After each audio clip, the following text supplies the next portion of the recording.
Kalabaw lang ang tumatanda. Yan ang pinatunayan ni Jason Castro matapos niyang pangunahan ang championship run ng TNT Tropang Giga kontra Barangay Ginebra sa PBA Governors Cup. Sa title clinching game, nag-ambag si Castro ng 13 points, dagdag ang 6 assists para tulungan ng kanilang import na si Ronde Hollis Jefferson sa paghabol sa Ginebra na may 11-point advantage sa third quarter. Ayon kay Castro, lumabas ang pagiging competitive niya kahit dati niya pang sinasabi na pang supporting cast na lang siya ngayon sa edad na 38. Pero batid ni Castro na kailangan ng mag-step up ng kanyang mga bagitong kakampi tulad ni na Calvin Oftana at Ray Nambata.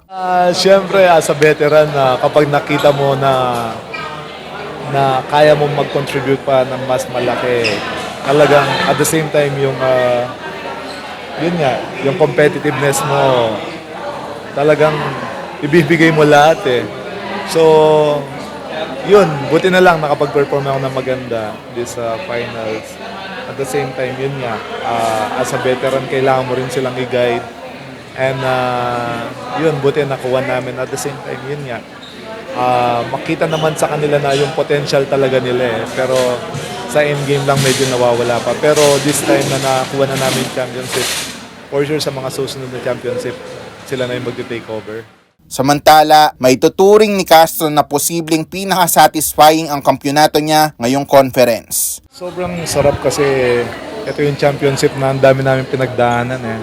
Actually, may mga ibang players sa amin na may mga nararamdaman pero never namin sinasabi sa media kasi yun nga, di ba?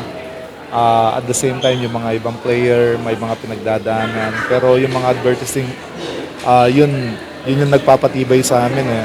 So, sabi nga ni Coach, kaya namin lampasan yun as long na together kami, di ba? So yun, at least, nag-champion naman, buti naman nag-champion.